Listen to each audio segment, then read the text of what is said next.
Never imagined that a single weekend could change my understanding of love, patience, and silence so deeply. When my son called me that Thursday evening, his voice sounded tired. "Mom," he said gently, "could you keep Leo with you this weekend?"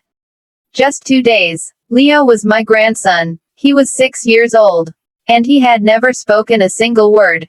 Doctors had said many things over the years: developmental delay, selective mutism, maybe fear, maybe something else. Every report ended the same way: give him time. Time, however, is a heavy thing when you are a parent, and an even heavier thing when you are a grandmother watching her child worry. I agreed, of course. How could I say no?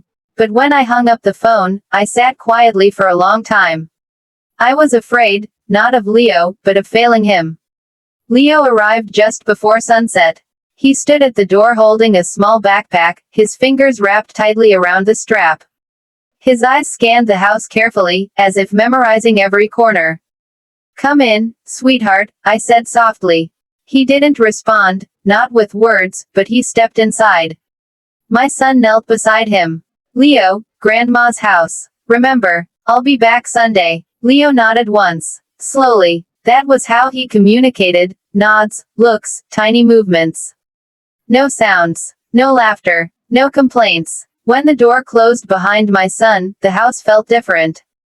Too quiet. I cooked his favorite food, rice and chicken, plain, just how his mother told me. He ate silently, carefully, like he didn't want to disturb the air. I tried to make conversation anyway. "You know," I said while washing dishes, "this house makes funny sounds at night. Old houses like to talk." Leo paused mid-bite. He looked at me. Really looked at me. Then he smiled. It was small, but real. That smile stayed with me all night. The next morning, I woke up early and found Leo already awake, sitting near the window. He was watching birds. "They come every morning," I said, sitting beside him. "That one there with the brown wings, I call him Rusty." Leo tilted his head. I continued talking, not expecting answers, just sharing thoughts. About the birds. About the weather. About how quiet mornings are my favorite. He listened. Not once did he look bored. That afternoon, something unexpected happened. While playing with his toy cars on the floor, one of them rolled under the couch. Leo reached for it, but couldn't get it. He looked at me. I waited. His lips moved. At first, I thought I imagined it. Then I heard something, not a word, not a sentence, but a sound. A soft, broken sound. I froze. Leo's eyes widened, as if he realized what had just happened. He quickly looked away. I didn't react. I didn't smile. I didn't speak. I just waited. Sometimes, silence is the safest place. At bedtime, I read him a story, the same one his mother said he loved. Halfway through, he reached out and touched the page. I stopped reading. "You want to turn the page?" I asked. He nodded. Then, in a voice so quiet it almost blended into the room, he whispered, "Again." My chest tightened, but I stayed calm. "Again," I repeated gently, and started from the beginning. That night, I didn't sleep. I cried quietly into my pillow, not from sadness, but from awe. Sunday morning came too quickly. Leo sat at the breakfast table, swinging his legs slightly.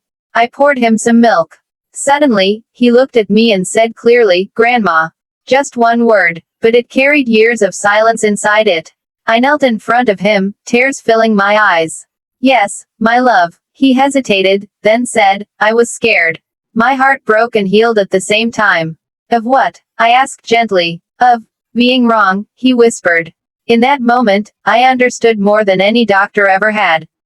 He wasn't silent because he couldn't speak. He was silent because he was afraid to fail. When my son and daughter-in-law arrived, Leo ran to the door. He looked up at them and said, "Hi." They froze. His mother dropped her bag. My son covered his mouth. That single word was worth every quiet year. Leo didn't suddenly become talkative. He didn't turn into a chatterbox overnight. But he started, slowly, bravely. That weekend taught me something I will never forget.